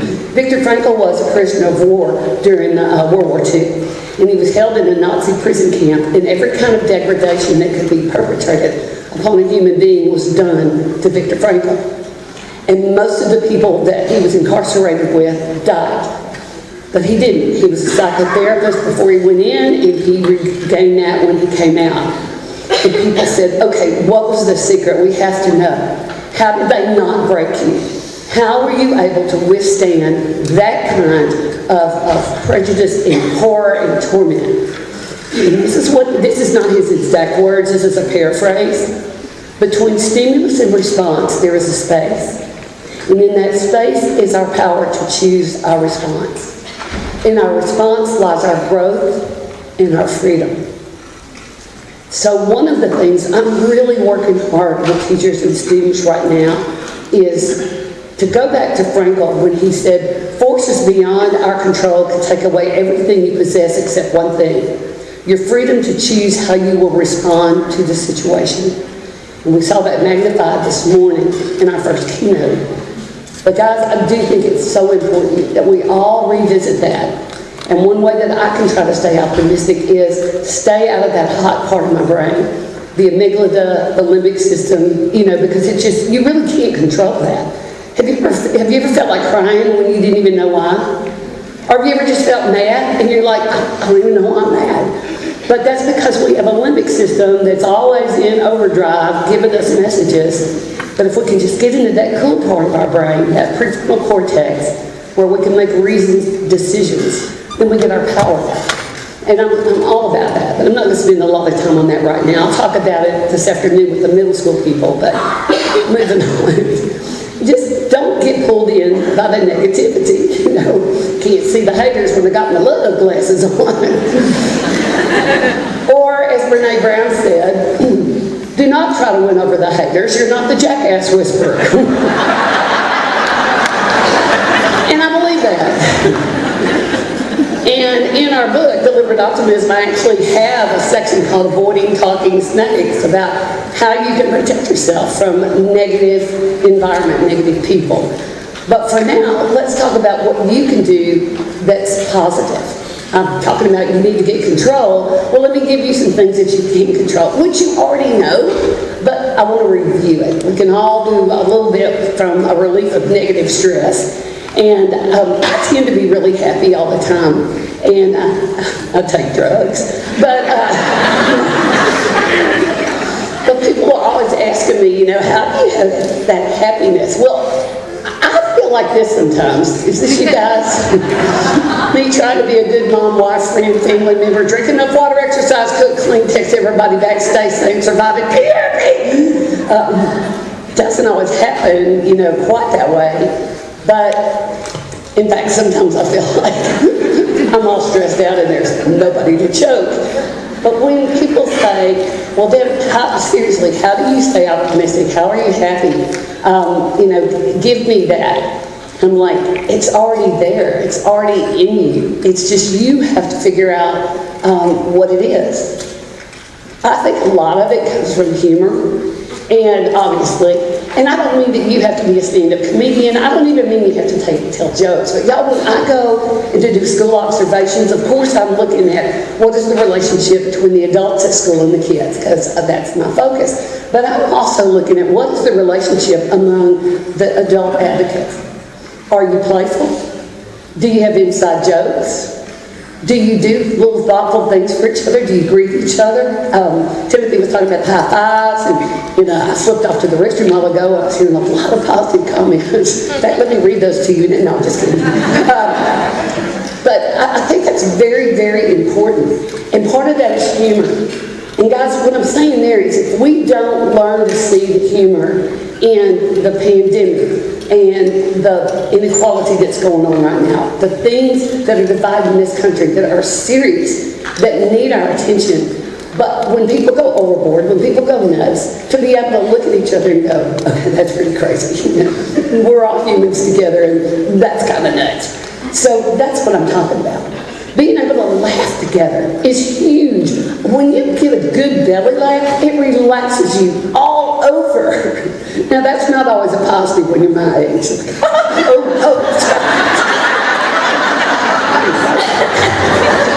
Oh, right. Look, I'm the only one in here. So we're all talking about immunity right now. We're taking our elderberry and we're taking our zinc and our vitamin C. You want to talk about what builds your immunity is a positive attitude. I'm not kidding. I know that sounds like a poster, but you can look at the research that when somebody has an optimistic attitude, when somebody is hopeful, you are less likely to get sick, and when you do get sick, you are more likely to recover more quickly. It's just fact. Read about it because you can find it. It gives you perspective, and I'm going to talk a little bit more about that in just a second. It helps you take yourself less seriously. Guys, how can you be a teacher if you are so self-absorbed, self-conscious, and serious? I mean, me teaching middle school, 8th grade girl, what's wrong with your hair? It looks gross. Well, you're ugly. No. We value all learners. But guys, you've got to be able to laugh at yourself, or you're never going to make it. It also builds positive relationships. When we can look at each other and share a laugh, You know, there's an unspoken promise in there that we're going to get through this. We're going to do this. Laughter doesn't always come from jokes, but it comes from spending time with your family, your friends, your colleagues. And as teachers, that colleagues thing is really important because some of us spend more time with our colleagues than we do with our biological families, right? So we need to make that a really cool thing. Laughter forces a few steps, much needed distance between our situation and our reaction.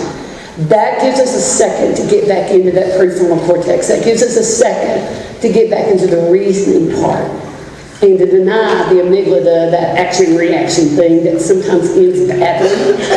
And I'm going to give y'all, this is on my website, which I'm going to give you before I leave, and you can go download it. But I do want to, just a cautionary tale about laughter. I am talking about inclusive laughter, where everybody's included. Because it's very toxic when people are laughing and you're not included, right? Very toxic and very divisive. So we want that inclusive laughter. And a lot of times that starts with self-deprecating humor, not taking yourself so seriously. When you're able to laugh at yourself, then that brings on a lot of positive things. But I want to talk about the perspective taking. I want to talk about my baby son. I have 5 sons, and that explains a lot, doesn't it? And so I know I was going to have a lot of great kids, and I was really excited about that. And I have 3 brothers and 5 sons, and we started having babies, and they're mainly boys. In fact, I now have 6 grandsons and only 2 granddaughters, but that's okay. Kit, who is my youngest son, he and Julie got married. Kit's in the Coast Guard, and they're kind of Renaissance people. You know, they love to see the world and do adventures, and they're millennials. And they said, we probably aren't going to have children. We just think maybe we'll be better not having children. I'm like,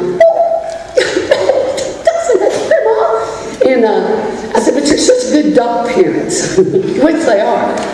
But one day Kit called and said, okay, Mom, we're going to have a baby. I'm like, yes! That is so exciting. And I said, I want to know the minute, that you know what it is. And he said, okay, we'll FaceTime you. Now, I know y'all all have gender reveal parties, right? But those weren't a thing then. Now, I went to my first gender reveal party. I was naked. I misunderstood.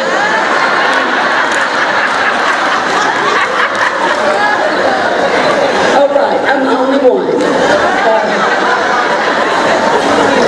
But, so Kit calls. He goes, Mom, he said, we're going to have a boy. And I'm like, good.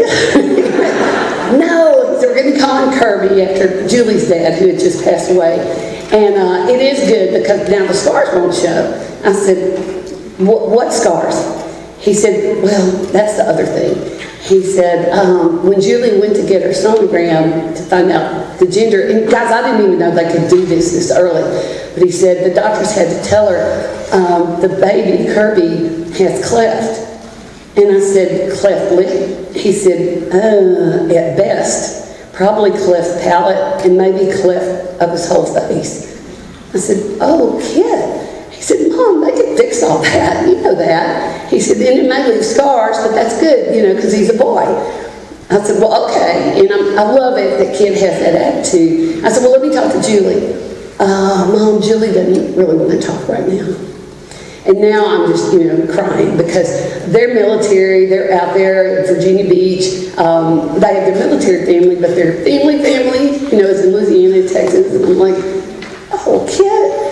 So I did what any mother-in-law would do, mother-in-law. I got my frequent flyer miles, and I go to Virginia Beach, and I've got presents and stuff. And Julie answered the door, and she's really introverted, so having me as a mother-in-law is quite a challenge. Hey, Julie! My name is Deb. Are you okay? Yeah, I'm okay. And I said, really? And she just kind of shook her head, so we went and sat on the couch. I said, tell me. And she said, I know Kirby's going to be all right, and I know we've got the support of the family. She said, it's the little stuff that just keeps coming up. Like, I was talking to my friend today, and she's talking about getting a photographer for baby pictures. And Kirby's going to look like a monster when he's born. And am I supposed to take pictures? I said, I was already thinking about that, and I ran over to my bags. I said, I bought these. Do y'all remember those pacifiers that had like big teeth on them and stuff? I said, we'll just stick that in his mouth, and then it'll be a joke, and we'll all laugh. And she started giggling. And then we both just broke out laughing. And Kit came in and went, what? And Julie said, your mother is so weird. But we laughed. And the moment that we laughed, I knew that we were going to be okay. And I guarantee you, if you talk to Timothy, he will tell you there was a point, when he did have those negative, very dark thoughts. And quite naturally, he would. But at some point, somebody laughed. And somebody said, come on, Timothy. And once you do that, I think you really do kind of break the omnipotence of whatever the problem is. And I'm just going to share this with you because I do believe in miracles. I will tell anybody I do believe in that. And when Kirby was born, he went to the Norfolk Naval Hospital because Kit's in Coast Guard. And his doctor, have y'all heard of Dr. Bill McGee? Does that name sound familiar? Operation Smile. Familiar with that? He's the man who founded it. He's the man who has done tens of thousands of facial reconstructive surgeries. That was Kirby's doctor. So he was in the operating room when Kirby was born. He was there to do surgery at 3 days, surgery at 3 weeks, surgery at 3 months. And let me just show you a picture. There's Kirby. I know, right? And there's his family. That's Kit and Julie and Kirby. And then he did have to have surgery at 3 years, and he's scheduled for another surgery on March 16th. But guys, this is the most resilient kid. And I think, sometimes you just learn that from going through hardships. Now, his teeth are a mess, and he's still got a hole in the top of his roof, but the roof of his mouth. But he's doing great and resilient. So they got transferred to Savannah, Georgia. And they were just, when they got transferred, Hurricane Irma was supposed to come. Y'all may remember that. There was this big uproar. It's going to just come right in over the coast and wash out the lowlands there in South Carolina, which is where they lived. And Kit's off on maneuvers, so I'm calling Julie to make sure she and Kit, are aware, like they wouldn't be, and prepared. And she goes, Dad, we're Coast Guard. We know how to do this. And she said, I've already got my go pack. I've got Kirby's go pack. It's already in the car. We've got the dog stuff. We're ready. All we need is the word, and we're ready to roll. I said, okay, I should have known that. I'm sorry. I just needed to check. So right before we hung up, she called me back and she said, can I just show you something? This is what your grandson did. So he heard us talking about preparedness, and so he went out in the garage and he got ready. Got my lightsaber, got my teddy bear, got my motorcycle. I am so sad. Oh man. Looking at a problem from a different perspective can make it less formidable, give you greater objectivity and insight. And there's an unspoken message. I promise you'll get through this.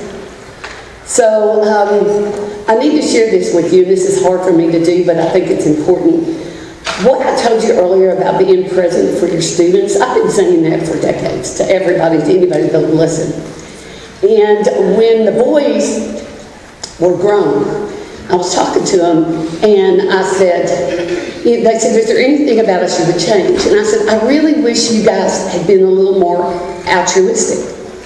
And my youngest son, my oldest son, Maverick, yes, that's his real name, said, gee, Mom, I wonder why we're not altruistic. And I said, that's what I don't get. Because I was always about, other people and the kids. And, I was Teacher of the Year for the state of Louisiana. Now, don't be impressed. There were only 2 people eligible that year. And the other one died mysteriously. But I really wanted to win. And I did. But I lived it. I was at school before it started. I was after it left. And the boys went to where I taught. I had taught 2 of them. So they were always with me. And I said, I was, driving the bus. We were all on the bus. And he said, I don't figuratively, Maverick said, no, Mom, you were on the bus. I said, what are you talking about? He said, did it ever occur to you that sometimes we just needed you to be our mom? And I said, what? And he said, yeah, we'd go to school with you early, thinking we were going to spend some time with you, but here came all the kids. They always hung out in your room. And then after school, they all came to your room. And then when we go even to Dairy Queen to get a hamburger, they just push in and get in between us. We didn't get to sit by you at football games because here came the students, and here they were. And at night, sometimes we wanted to talk to you, and you were on the phone to their parents. He said, Mom, sometimes we just needed you to be our mom. I'm trying not to cry right now. I kept thinking, how could I not know that? How could I not have known that? Well, probably because they were boys. If I had girls, it didn't look bitch. I'm going to tell you one thing. You know. But because of that, I do want to share something with you. Again, from Brene Brown, but paraphrase this time. I do want you to be, when you're with your kids, be with your kids. Totally with your kids at school. But when you get home, it doesn't matter how your day went or what you're doing next, or if you're starving.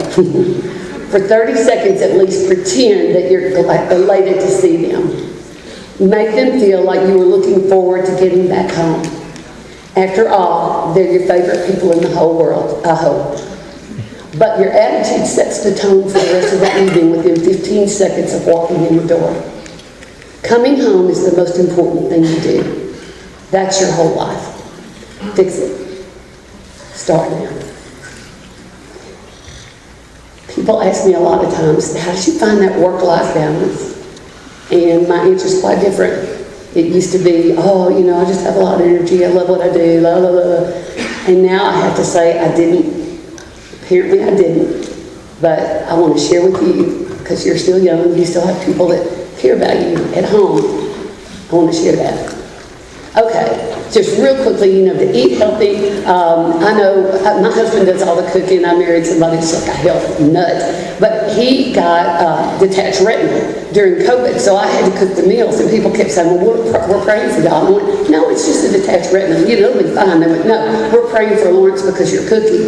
And that's so not fair. I mean, not true. When we built our house, I didn't even want a kitchen. I wanted vending machines. But that's okay. But I take way too much criticism. I know how to make a balanced meal, and I do. It's really tired of people making it fun.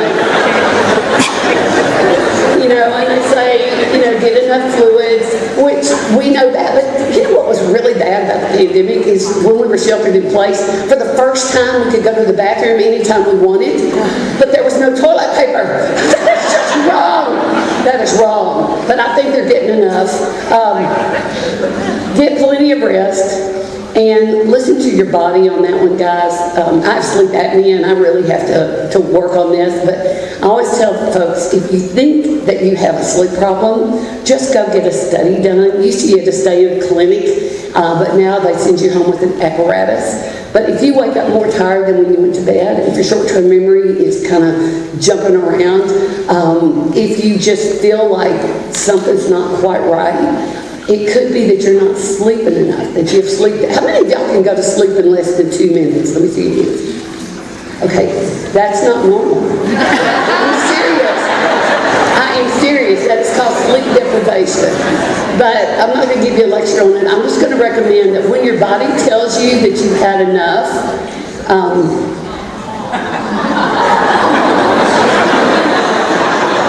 now, not during class.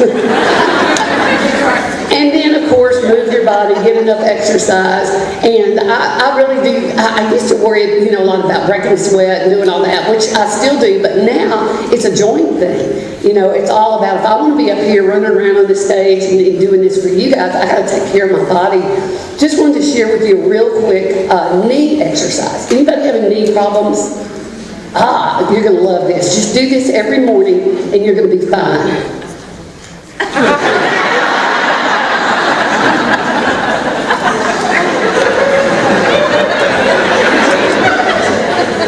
Okay, and I won't make y'all do that right now, but okay, I'm going to skip a couple of slides. This believing in yourself is really important, but The reason that we do need to be optimistic, and the reason we do need to take care of ourselves, is because you never know. This is one of my participants from Minnesota who wrote, you may not be able to reach every student, but you need to reach for every student.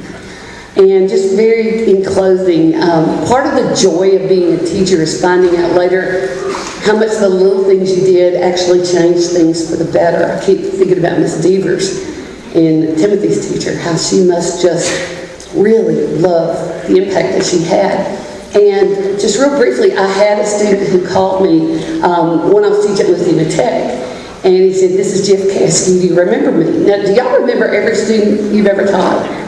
Thank you. I know the young ones are going, "I'm going to." No, they're not. No, you might. And I've got pictures now because I since went back and got them and found them. But at the time, I had no idea who he was. And I'm trying to fake it because I know how important we are in kids' lives. But he said, "Miss Pace, he said, do you remember the letter you wrote me in the 6th grade?" Okay, that's just my thing. I write everybody a letter. That's how I let them know my love for them, my values for them, my dreams for them. So I wasn't telling a big whopper when I said, "Well, yes, I do," because if he was in my 6th grade, I know I wrote him a letter. He said, "Well, I need to tell you something about that." He said, "The summer after you were my teacher, I was in a park in Shreveport, and I got abducted by a child molester." What? Yeah, he was really bad, and he kept me, and he did really bad stuff. "Jeff, no." He said, "No, that's not what I'm telling you." He said, "I lost myself." I said, "You got lost?" He said, "No, I lost myself. I got away." They got him. He's in Angola. He'll never hurt another child. But when they took me to the hospital and they told me I would heal physically, but to heal emotionally, I had to talk about the experience, tell what happened. And he said, "I couldn't. I was so ashamed and I was so embarrassed." And he said, "I couldn't talk of it, so I went inside myself and got lost." And apparently he stayed there for quite a while, and people kind of gave up. He said, "But eventually I fought my way back." And I told him, "I want to go to a high school in a different place. I don't want anybody to know me." But the problem was, I had so much anger, and so much bitterness, and so much rage. And I don't even know why I felt that way, but I acted out and I did horrible things. I said, "Jeff, no, not you." "No, you don't know. All that stuff you told us about in your room, be a good citizen, care about, I didn't do any of that. All that stuff you warned us about, don't drink, don't get in a gang, don't do drugs. Miss Pace, I did everything you told me not to. In fact, I did some stuff I don't even think you know about." "No, I'm glad you didn't know me then, because I'm going to hurt you too." He said, "I got kicked out. They told me I was incorrigible. Just get out." And I said, "Okay, I don't care." And I got home and my dad came over. I guess he was doing that tough love stuff. But he said, "Jeff, you either get some help or you get out, because you were taking this whole family down with you. Now you have that option. You get some help or get out." And I said, "I'm out." He said, "I went to my room and I started packing my bag. And I'm not even going to tell you what I was thinking about doing. But all that went through my head was, maybe if Jeff Caskey weren't in this world, it'd just be easier for everybody." And as I was packing, I found that letter that you wrote me.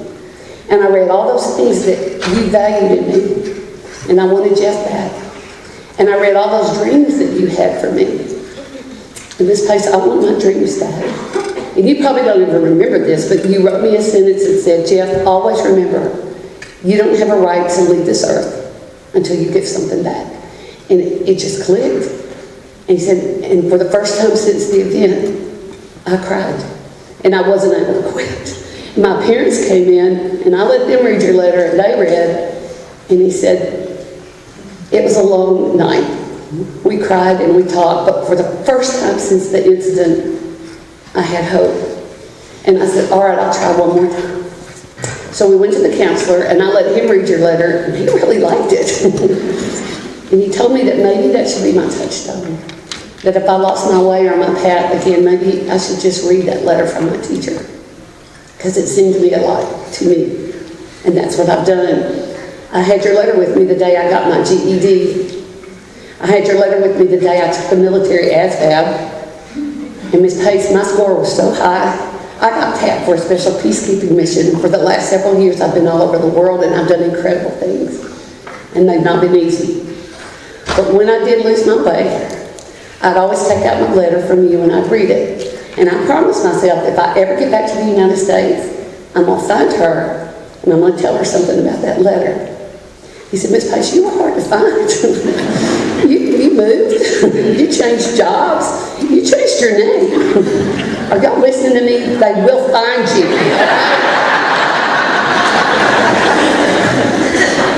He said, Miss Pace, the letter you took the time to write me when I was in your class literally saved my life. Oh my God. Tears are just rolling down my face. And all I can think of is, who are you? No, I didn't say that. Y'all are so hateful. I did not say that. What I said was, could you remind me what I said in that letter? He said, well, you know, in the first paragraph you talked about our home room. And I thought, oh, this will help. He said, we were your very favorites. I don't care if you got the class from hell. I don't care if every child in your class was picked by Lucifer himself. You make them believe they're your favorites, and you start believing it, and it will be true, I promise you. But that was no help. He said, you said I was one of the few sixth graders that not only got your jokes, I laughed at your jokes. Jeff Caskey! Oh my God! How are you? I'm fine, that's what I was trying to tell you. So we hung up, and I went to teach my methods class at the university, and I wasn't wearing my Mary Kay waterproof mascara, so black chunks are falling down my face. My student said, Dr. Silver, are you crying? No. Yes, you are. What's wrong with you? I said, nothing's wrong. And I put down my curriculum stuff that the state had asked me to share. And I said, ladies and gentlemen, I would like to welcome you to the greatest profession on the face of this earth. I'd like to welcome you to teaching. And I'd like to tell you about a student I had who just called me. And they cried, and I cried, and it was probably the most powerful lesson I've ever taught in my life. Now, I know that you're heroes and you want to know the rest of that story. What Jeff did was he took his GI Bill, went back to study psychology and sociology, to work with abused children. He married Bridget Caskey, and y'all are the first people that have ever seen this because this just came out 2 weeks ago. This is Bridget's first book, Leo and Luna's Lockbox, which is about how teachers can deal with having abused children, what they can do for them. So that is huge. Now, you might be thinking, okay, Deb, we listened to Timothy, now we listen to you, and I get it, and let me tell you, I used to have that fire. I did. I was just on fire, making it happen in my classroom, but little bits are being taken away. This is happening, that is happening. You have no idea. I probably don't, but I do know who you are.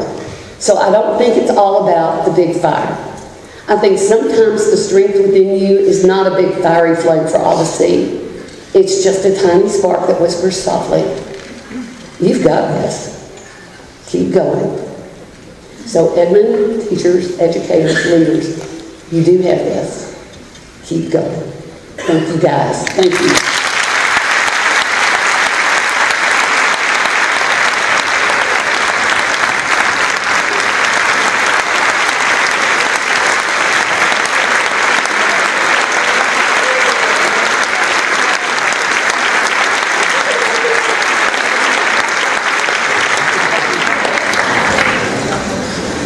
Okay, so our hope is that your bucket is filled, and the final hour today is your breakout session choice. We tried to get literally like no excuse. You can't not find something you want because there's so much different stuff. Debbie's doing a breakout in here, Timothy is doing a Q&A in the orchestra room, and there are like 40 other things you can do. So here's the catch. They start in 5 minutes, and some of them might get filled up. So practice deliberate optimism, walk in and be like, ah, shoot, and go to the next one until you find a great one.